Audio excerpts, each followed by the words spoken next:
Hi there, I hope you're having a great day. Today in this video I'm going to be showing you how I made this low poly fan art from the game Fable: The Lost Chapters. I'll be doing commentary over a time lapse of me modelling the character, the armour, the sword, guild seal and the room all in a low poly style. So if you like game dev content, mainly focused in Unity and Blender, please subscribe. First thing we need to do is get some references. Over here in Fable we're going to grab some references from the game by taking our character to a well lit area and screenshotting both the front and sides. I did this with armour both on and off, so I'd have a reference for the armour as well as a reference for the main body.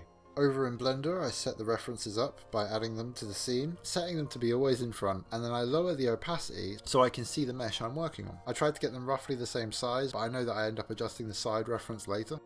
We then delete our starter cube and add in a cylinder with 8 sides. Cut it in half and position it so I can throw on a mirror modifier. This leaves holes at the top and bottom of the cylinder, but we'll deal with those later. I then position the mesh over the torso and put 2 loop cuts around it. I then go into vertex mode and just position them across the body according to the references. I then extrude the legs out, add loop cuts and position them, switching from front to side view regularly, trying to keep myself on reference.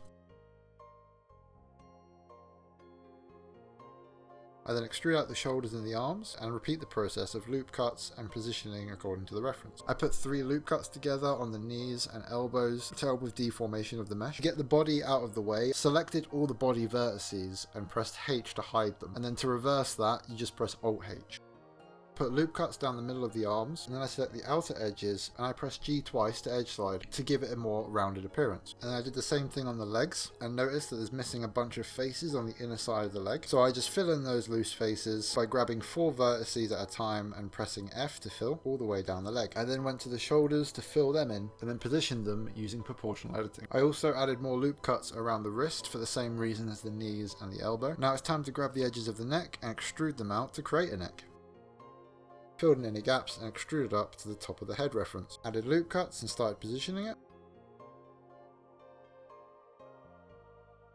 I actually ended up giving him no chin, so I moved all the front faces back to where the neck ended and extruded it out. My edge flow is all over the place, but oh well. Grab some faces on the side of the head, extrude them out and turn them a bit to create ears, even though I realised I'm making a helmet so you can't actually see the ears. I grab the faces on the front and press I to inset and then B to turn off the border, so that is insetting from the mirror line, and position them to create a nose shape, which I will then extrude out. Onto the feet. Due to all my loop cuts I didn't have the correct amount of vertices to grid fill the foot properly, so I ended up doing some shenanigans, moving the vertices and filling in the gap. Luckily it's in a position where you don't really see it on the model. I flatten out the faces at the front of the foot by pressing S to scale, locking it to the Y axis with Y and pressing 1, and then I extrude twice. I flatten the sole with the same method as before, but locking it to the Z axis instead, and then we position that to get a foot shape. For the hands I wanted 4 fingers and a thumb, so using the knife tool we create more faces, and then we extrude those faces out to create the fingers. I personally enjoy extruding them one by one, but you could just create one and then copy and paste it over while changing the size of it if you wanted to save some time.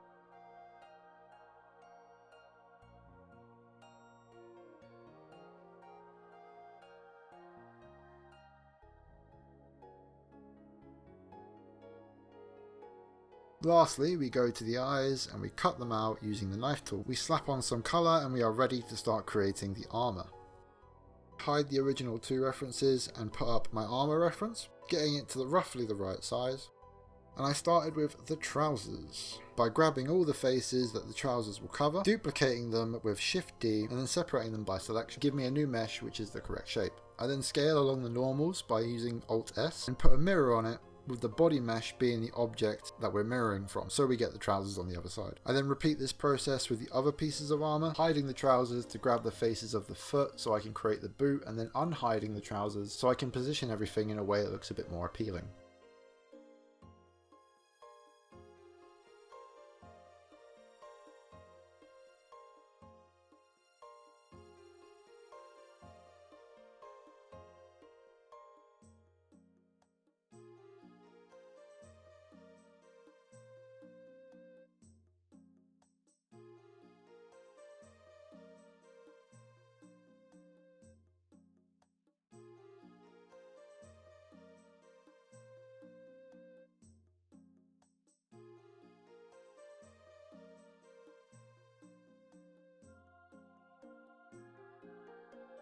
I extrude out parts of the armour to create more detail.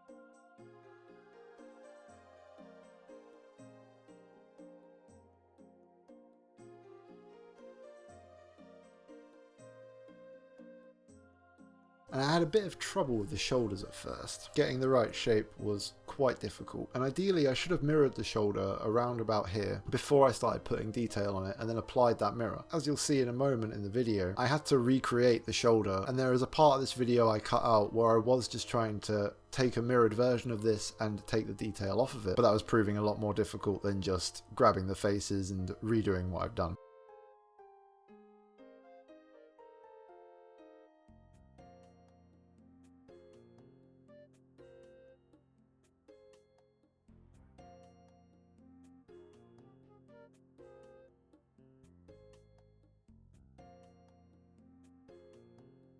Then adjusting the sizes to make sure everything fits properly.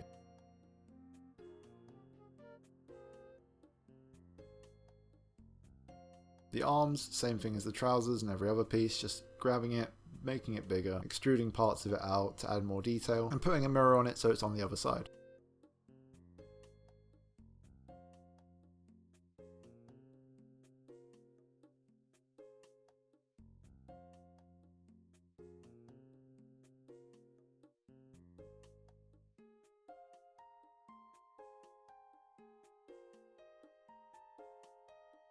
When I created the helmet, I had to fill in the holes where the ears were, fill in the middle where the nose was, and just position everything to make it look a bit more like the helmet in the reference.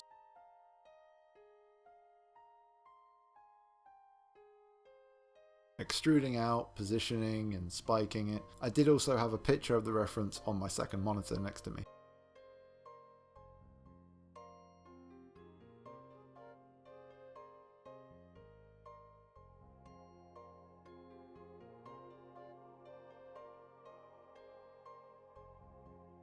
And just using the knife tool to create one vertex in the middle of the eyes so I can move those eyes up a little bit.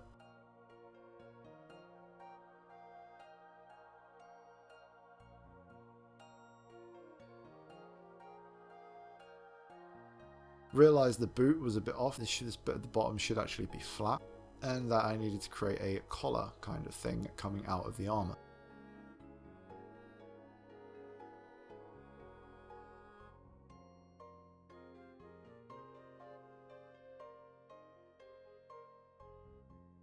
Also stuck the mirror on the gauntlets because I forgot to do it, and started to rename all the pieces of armour so they were easier to find in the inspector. I then went back into the colour, made the armour look more metallic, and looking at the image you can see that there's actually like a bronzy brown colour in between the silver of the armour. So I just went in and started adding the colour according to the reference, grabbing all the individual faces and changing their colours.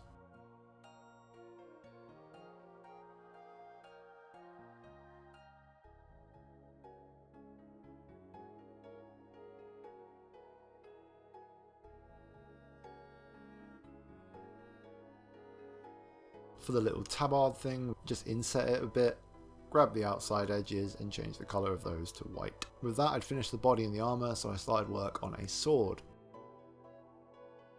I spawned in a cube, made it small, made it long on the Z axis, put 2 loop cuts on it, created this ball on the bottom by extruding and scaling, and then realised that I had a bit too many edges, so I just deleted a few of them. For the sword I had the reference on my other monitor. When I put the spike in, I realised that I should have probably done a mirror modifier, so I deleted half of it, put the mirror modifier on, realised it wouldn't work across the other side, so then I just had to make a second spike, and then the mirror modifier would work fine on the X and Y axis.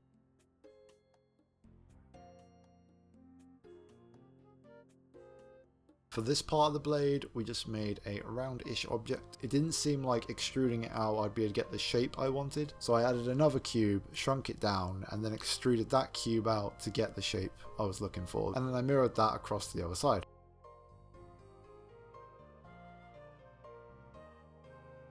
For the blade itself, made a couple of adjustments, and I put the blade into the hilt, made it really small so I could then extrude it out and just get the general shape of it. For the slit in the middle of the blade, I turned off clipping on the mirror modifier and then just continued extruding the blade up and down, getting the general shape. I then put a loop cut down the middle of it to bring those faces out and make it have a sharper looking edge. And then when I zoomed out, I noticed my scaling was completely off. Tiny blade. More like the dagger of Aeons, but yeah. Made sure that my sizing was okay for the mesh, and then I just resized everything and shaped and got it into a bit more of a correct size. Then added the color to this.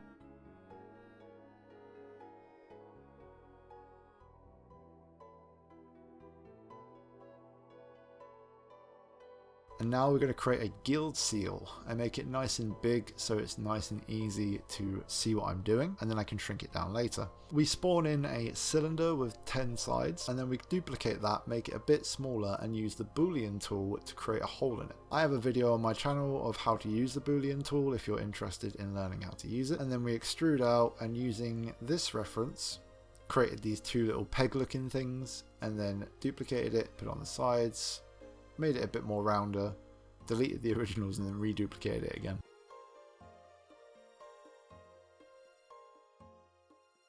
And we created the spike from that cube just by extruding and scaling.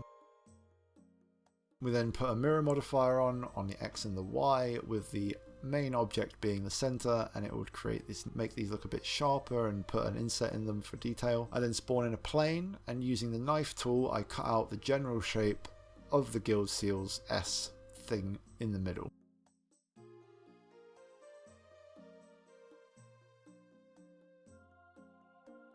I extrude to make it a bit thicker, create another cylinder to be the little gems at the top and bottom. I then create a loop cut going around the center of the guild seal and extrude them out to make it look a bit more rounder. For the colors, we had the gold and the greens, with a little bit of red on the gems and a bit of silver on the spiky bits, I believe.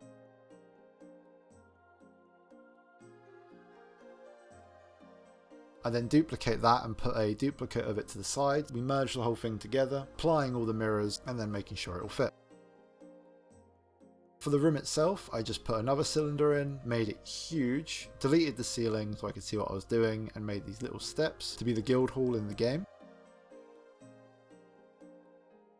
Making the stained glass would have taken a long time, so I did kind of cop out on this, just extruded these squares on the wall.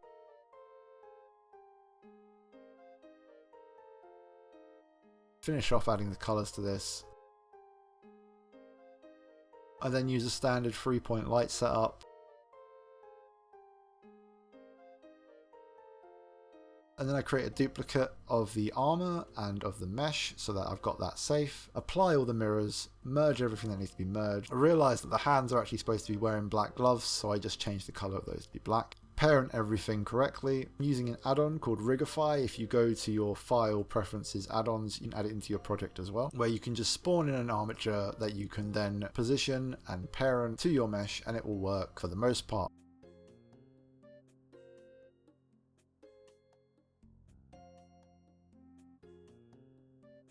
Then take the guild seal and the sword and get them into position. I did realise after this that I accidentally parented the sword to the room itself. Pretty funny, you move the room and the sword moves with it. We take the camera, position that, and then I started playing with the colour of the lighting. I was going for that good, evil, the standard thing in Fable. And I noticed the shadows on the wall, and I thought it'd be kind of cool to put the shadow inside the extruded bit on the wall. A little bit more tweaking with the positioning and the lights and the pose. And we're ready to render. Well, that's the video. I hope you enjoyed. Please subscribe to the channel if you enjoyed the content, and leave a like on the video if you'd be so inclined. And that's it.